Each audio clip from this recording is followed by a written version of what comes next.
हालांकि आखिरकार केंद्रीय मंत्री चिराग पासवान ने वही किया जिसकी उम्मीद सभी को थी कि क्या आखिर चिराग पासवान 2025 के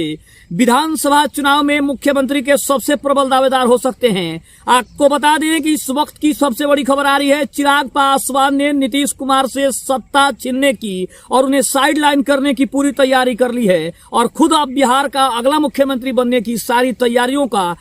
जायजा लेने के लिए बिहार लौटने वाले हैं। नमस्कार, मैं हूं संजीव और आप देख रहे हैं आप तक न्यूज। अगर आप हमारे चैनल पर नए हैं तो चैनल को जरूर सब्सक्राइब कर लें।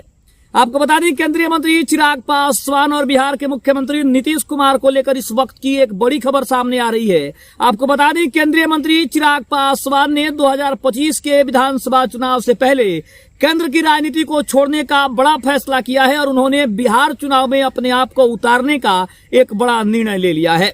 आपको बता दें कि अगर प्राप्त सूत्रों की माने तो नीतीश कुमार को एक बार फिर से बड़ी चुनौती देने की तैयारी और साथ ही साथ बिहार के मुख्यमंत्री के कुर्सी पर बैठने की बड़ी तैयारियों के साथ चिराग पासवान की बिहार में वापसी हो रही है। आपको बता दें कि पिछले दिनों एक निजी चैनल को दिए एक इंटरव्यू में केंद्रीय मंत्री चिराग पासवान ने कहा था कि अब उनका मन दिल्ली में नहीं लगता है, वह बिहार की राजनीति में लौटना चाहते हैं। और उनके इस बयान के बाद से यह सवाल उठने लगा है कि क्या चिराग पासवान मोदी कैबिनेट से इस्तीफा देने की पूरी तैयारी कर चुके हैं। आपको बता दें कि लोक जनशक्ति पार्टी रामविलास के अध्यक्ष और केंद्रीय मंत्री चिराग पासवान ने जो इंटरव्यू दिया था, उस इंटरव्यू का अब लोग मतलब निकालने लगे हैं और बिहार की राजनीति में हलचल काफी तेज हो गई है। उनका कहना था कि अब दिल्ली में की राजनीति में उनका मन नहीं लग रहा है, वह केंद्र की राजनीति से ज्यादा दिन तक नहीं टिक पाएंगे, वह बिहार की राजनीति में लौटना चाहते हैं। उनका मन अपने राज्य बिहार की ओर खींच रहा है और अब वो यहाँ ज्यादा एक्टिव होना चाहते हैं। यानी कि देखा जाए तो केंद्रीय मंत्री चिराग पासवान ने 2020 की पुनरावृत्ति करने की पूरी तैयारी कर ली है, जहां चिराग पासवान ने 2020 के विधानसभा चुनाव में नीतीश कुमार की पार्टी को मात्र 43 सीटों पर निपटाने में एक अहम और महत्वपूर्ण भूमिका निभाई थी, जिसकी उम्मीद पहले से थी कि क्या अब की बार एनडीए के सभी दल मिलकर यानी कि 5 पांडवों का एक ऐसा परिवार बनेगा जो किले को कैसे फतह करना है, यानी महागठबंधन को कैसे हराना है, इसके बारे में गंभीरता से विचार करेगा। लेकिन केंद्र की राजनीति से जिस तरह से चिराग पासवान ने कहा है कि उनका मोह भंग हो गया है, वो बिहार की राजनीति में लौटना चाहते हैं। यानी स्पष्ट है कि उनका इशारा साफ है कि अब की बार एक बार फिर से वो नीतीश कुमार को बड़ी चुनौती देने की पूरी तैयारी कर चुके हैं। चिराग पासवान ने अपने बयान में ये भी कहा है कि उनकी राजनीति का फाउंडेशन यानी बिहार फर्स्ट, बिहारी फर्स्ट के विजन पर बना है। इस दौरान उन्होंने ये भी कहा कि उनके पिता रामविलास पासवान भले ही केंद्र की राजनीति में ज्यादा एक्टिव रहे हों, लेकिन उनकी खुद की पहली प्रायोरिटी बिहार है। और उन्होंने कहा कि मुझे मेरा प्रदेश बुला रहा है, यानी कि स्पष्ट है कि चिराग पासवान घर लौटने की तैयारी में हैं। हालांकि कभी चिराग पासवान ने कहा था कि उनका सपना है कि वो मोदी कैबिनेट का एक अभिन्न हिस्सा बने, मंत्री पद का एक अभिन्न हिस्सा बने। और आखिरकार 2024 के लोकसभा चुनाव में चिराग पासवान की जीत ने उनका ये सपना पूरा कर दिया। लेकिन अब चिराग पासवान ने अपने आप को बहुत ही जल्द परिवर्तित किया है और उन्होंने परिवर्तित इसलिए भी किया है क्योंकि उनको लग रहा है कि केंद्र की राजनीति करने से उनका भला नहीं हो पाएगा। उनको अगर किसी बड़े पद पे बैठना है, किसी बड़े स्थान पे बैठना है, तो उसके लिए उनको अपने गृह राज्य यानी कि बिहार में चुनाव लड़ना होगा, बिहार में प्रत्याशी बनना होगा, विधानसभा का चुनाव लड़ना होगा, तभी जाकर मुख्यमंत्री बनने का उनका जो सपना है वो पूरा हो सकता है। और शायद इसी के वजह से चिराग पासवान ने नीतीश कुमार को आनन फानन में एक बड़ी टेंशन देनी शुरू कर दी है। आपको बता दिए कि हालांकि चिराग पासवान ने यह भी साफ कर दिया है कि वह इस साल के आखिरी में होने वाले बिहार विधानसभा चुनाव में उम्मीदवार बन सकते हैं, ऐसी भी संभावना जताई जा रही है। लेकिन 2030 के चुनाव से पहले वे पूरी तरह से बिहार की राजनीति में लौटना चाहते हैं। इस दौरान उन्होंने मुख्यमंत्री बनने के सवाल पर भी कहा कि मुझे नहीं पता कि मैं मुख्यमंत्री बनूंगा या नहीं बनूंगा, लेकिन हाँ, अगर मुझे अवसर मिलता है तो जरूर मैं बिहार लौटना चाहूंगा। चिराग पासवान ने यह भी बताया कि बिहार में उनकी सभाओं में युवाओं की भारी भीड़ उमड़ती है और ये भीड़ बताती है कि बिहार में अभी मेरी जिम्मेदारी बाकी है। कार्यकर्ता भी चाहते हैं कि वे राज्य में ज्यादा वक्त बिताएं और वहां की राजनीति में एक्टिव होकर अपनी जिम्मेदारी को पूरी तरीके से निभा सके। उन्होंने ये भी कहा कि ये संकेत है कि जनता उन्हें जिम्मेदारी सौंपना चाहती है तो वो पीछे नहीं हटेंगे, उसके लिए वे पूरी तरीके से तैयार हैं।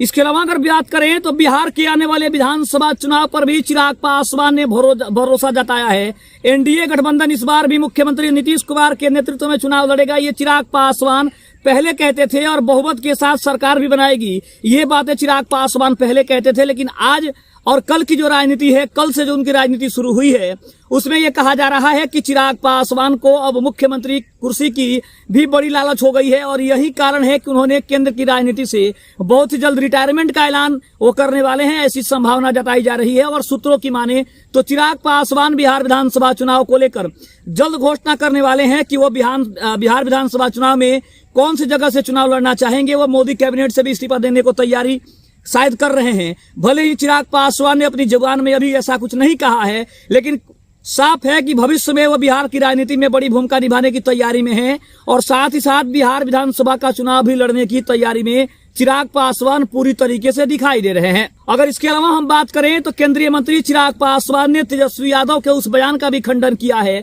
जहां पे तेजस्वी यादव ने यह कहा है कि जनता दल यूनाइटेड यानी नीतीश कुमार की पार्टी ने 600 रथ जो मंगाए हैं वो सरकारी पैसों से मंगाया गया है। इसका भी उन्होंने खंडन किया है और उन्होंने साफ तौर पे कहा है कि तेजस्वी यादव जो हमेशा एनडीए के निशाने पर रहते हैं, हमेशा एनडीए को अपने निशाने पर रखने का काम करते हैं, उनको ये जरूर सोचना चाहिए कि ये जो भी वो बयान दे रहे हैं सबसे पहले उसका प्रूफ उनके पास होना चाहिए, उसके बाद ऐसे अनर्गल बयान देना चाहिए। दूसरी तरफ बिहार की राजनीति की बात करें तो चिराग पासवान ने अपने बयानों से हलचल मचा दी है और बिहार की राजनीति में सबसे ज्यादा चर्चा इस बात की हो रही है कि जो चिराग पासवान नीतीश कुमार के नेतृत्व में चुनाव लड़ने के बारे में बात कर रहे थे, आखिर उसी चिराग पासवान को ऐसा क्या हुआ, ऐसा क्या गुजरने लगा जो वही चिराग पासवान अब केंद्र की राजनीति से लौटकर बिहार की राजनीति में जल्द से जल्द वापसी करना चाहते हैं। दूसरी तरफ अगर हम बात करें तो केंद्र की राजनीति की बात करें तो पीएम नरेंद्र मोदी के हनुमान कहे जाने वाले चिराग पासवान के लिए यह कहा जा रहा है कि क्या एक बार फिर से 2020 के चुनाव की तरह 2025 के विधानसभा चुनाव में चिराग पासवान नीतीश कुमार को एक बार फिर से बड़ा झटका देने की तैयारी कर रहे हैं। इसके अलावा अगर हम बात करें तो चिराग पासवान ने यह भी कहा है कि वो केंद्र की राजनीति से ऊब चुके हैं। इसका कारण भी है क्योंकि उनको लगता है कि केंद्र की राजनीति करने से बिहार की राजनीति में उनकी जो पहचान है वो कहीं ना कहीं खत्म हो जाएगी और इसी की वजह से चिराग पासवान चाहते हैं कि केंद्र की राजनीति न करके वो बिहार की राजनीति करे, क्योंकि बिहार में जितना वो रहेंगे, बिहार में जितना एक्टिव रहेंगे, बिहार के सामाजिक मुद्दों को जितना उठाएंगे, बिहार के युवाओं के बीच में जितनी उनकी पकड़ होगी, उतना ही फायदा उनको बिहार की राजनीति यानी विधानसभा के चुनाव में होगा। और इसका नतीजा ये होगा कि आने वाले समय में चिराग पासवान मुख्यमंत्री के प्रबल दावेदार हो सकते हैं, क्योंकि अगर देखा जाए तो बीजेपी हमेशा अन्य पार्टियों के भरोसे ही सीएम का चेहरा घोषित करती है। चाहे वो हम नीतीश कुमार की बात कर लें, चाहे अगर हम बात करें तो बीजेपी ने कभी भी अपने चेहरे को सामने लाने की कोशिश नहीं की है, कभी भी अपने चेहरे के ऊपर चुनाव लड़ने के बारे में नहीं सोची है। इसका मतलब स्पष्ट है कि चिराग पासवान को लेकर बीजेपी अपना जो वर्चस्व है उसको दिखा सकती है, अपनी जो लोकप्रियता है उसको भुनाने की पूरी कोशिश कर रही है। इसका मतलब स्पष्ट है कि चिराग पासवान के लिए एक सुनहरा मौका है और 2025 के विधानसभा चुनाव में चिराग पासवान ने अगर वापसी करने की बड़ी बात की है तो इसका मकसद साफ है कि बीजेपी भी चाहती है कि चिराग पासवान वापस आएं और नीतीश कुमार की जगह पे चिराग पासवान को मुख्यमंत्री बनाया जाए। खबर आपको कैसी लगी कमेंट में जरूर बताइएगा। चैनल पर नए हैं तो चैनल जरूर सब्सक्राइब कीजिएगा। तब तक के लिए धन्यवाद। जय हिंद, जय भारत।